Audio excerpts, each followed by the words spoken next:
Bismillahirrahmanirrahim. Assalamualaikum warahmatullahi wabarakatuh.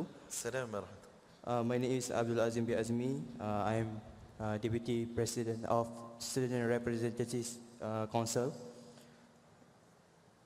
Okay, my question is, what is your opinion when a leader does not express his support for matters organized by Islamic association, such as intellectual programs and religious programs, instead only silence when the program is being pressured by someone who have the will to stop the program? Thank you. That's my...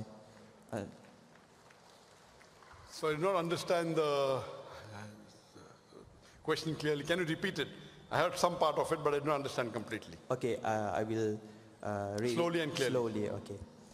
My question is, what is your opinion when a leader does not express his support for matters organized by Islamic association, such as intellectual programs and religious programs, instead only silence when the program is being pressured by someone who have the will to stop the program? Thank you. Your question, if I understand correctly, what should a leader who doesn't support Islamic program, but there's pressure from outside to stop it? Yes, this is because there's in the organization there is non-Muslim, so the leader take that action to take care of the non-Muslim heart. Now I understand. That if an Islamic organization wants to do an Islamic program, the leader is silent because some non-Muslims are, if the non-Muslims are objecting. So what should be done if they're objecting? Point number one, I know you're relating to me, I'm aware of it, that many people objected to this program. Point number one, the leader should check whether the objection is correct or no. If the Islamic organization is calling a speaker which is abusing other religions and which is criticizing other religion and causing communal disharmony, that program should not be held. But when someone lays the allegation, Quran says, "Kul hatu burhanakum," produce your proof, in kuntum sadiqin, but if you're truthful. Correct? I know that many a time when I go in this country, the Indian non-Muslims, they object 100 times more than the Indian non-Muslim in my country. I don't know why. When anyone objects, what should the leader do? The leader should not be scared that he'll lose the election. The leader should be for justice. Allah says in the Quran, in Surah Nisa, chapter number 4, verse number 135, Ya ayyuhalladhina amanu, oh you believe, stand out for justice and witness to Allah subhanahu wa ta'ala, even if it be against yourself, even if it be against your parents, against your relatives, rich or, whether they're rich or poor.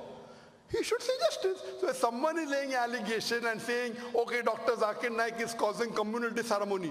Okay, get me proof. Show me one lecture. Show me one lecture of Dr. Zakir Naik where he's causing communal disharmony. Simple. You know, I have given more than 2,000 lectures. It was said by the coordinator. If you have at least seen 1% of my lecture will be 20 lectures, correct? Forget 1%, 0.2%. At least 4 lectures.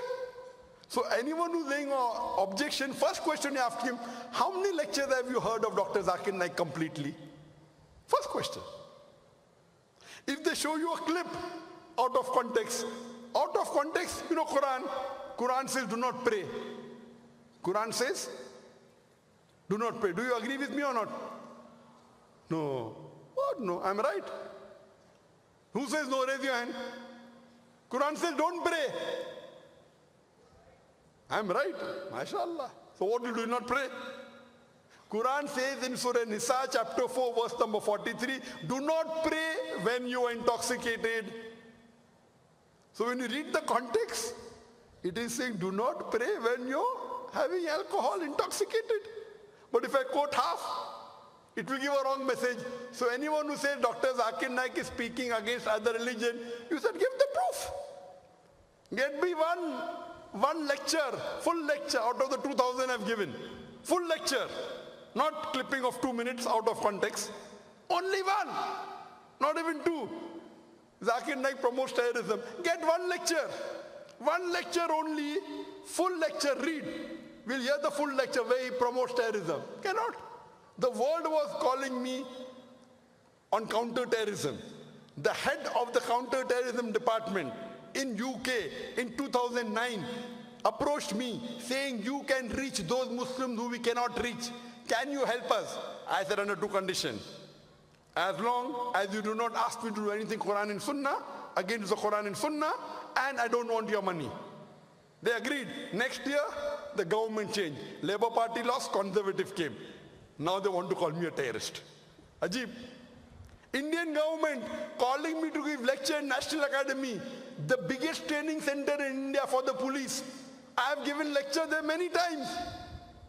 New government is saying I'm terrorist. Ajib. What's happened to the world? I ask anyone who speaks against me, at least get me one proof, not two, one proof.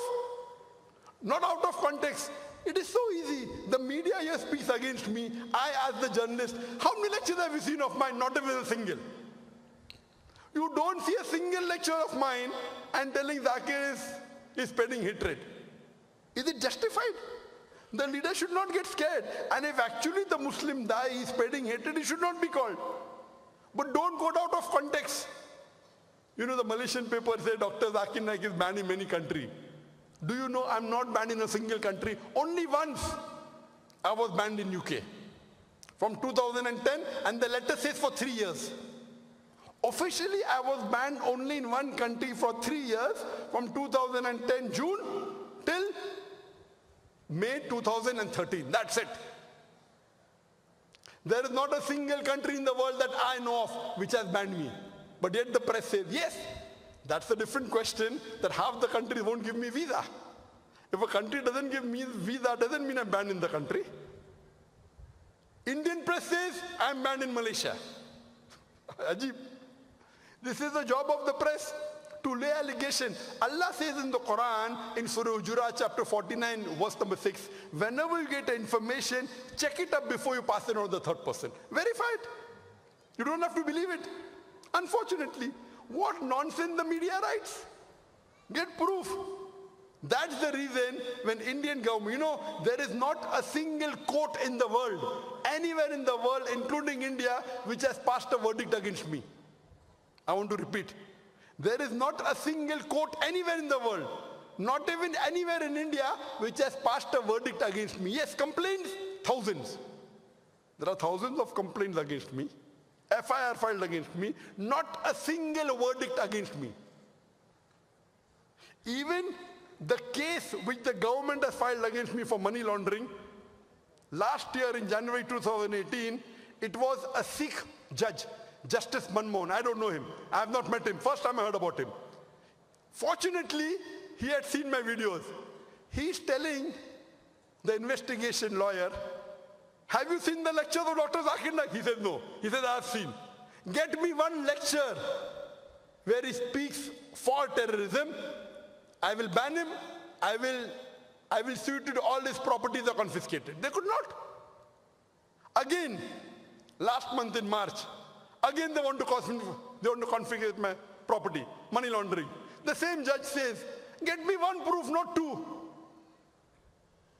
So the verdicts have come for me. Yet the press says, money laundering, money laundering.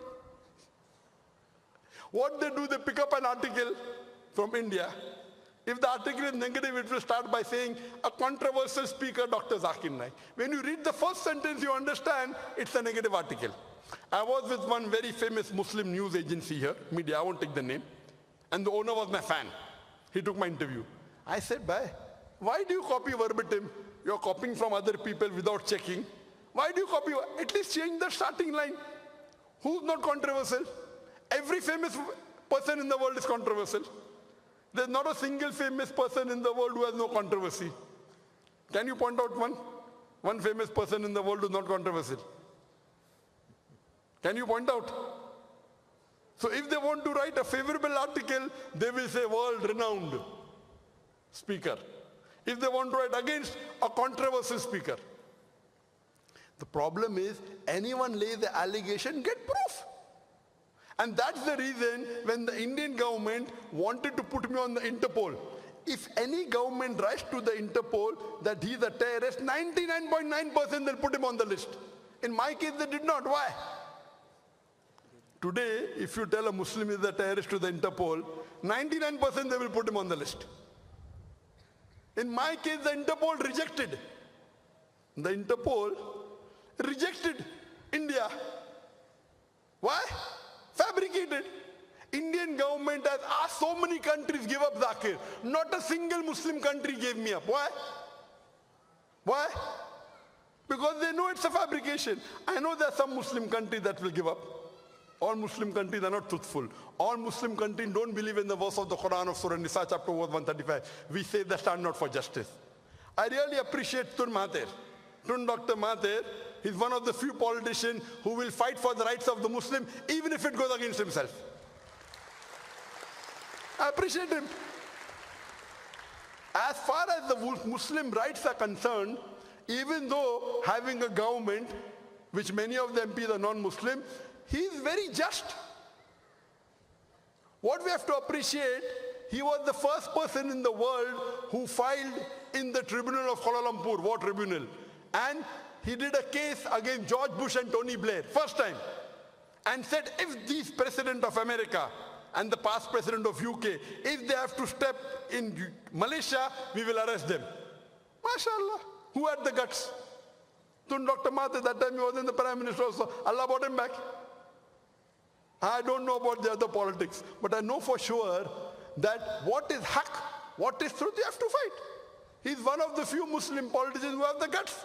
All Muslim politicians don't have the guts. They will give the decision based on their benefit. Okay, if I go against this Muslim, I'll get more votes, okay.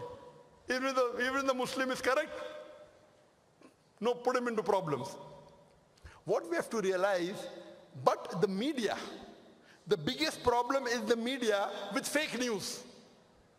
Fake news. I challenge any of the news media in any country in the world, whether it be India, whether it be USA, whether UK, whether Malaysia, who writes article against me. How many lectures have they seen of mine? Even if they have seen any one lecture, can they point out that lecture and show it on the television? I will pay the money. That is against humanity. I challenge.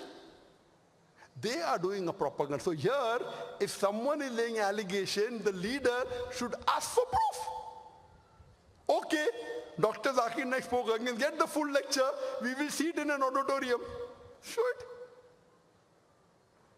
And anyone who has little knowledge of Islam, he will be able to prove that this lecture is not causing communal disharmony. Because Quran clearly states in Surah Anam, chapter number 6, verse number 108, that abuse not those people who they worship besides Allah, the gods who they worship besides Allah, lest in the ignorance they will abuse Allah subhanahu wa ta'ala. Hope that answers the question, brother. Thank you. Can we allow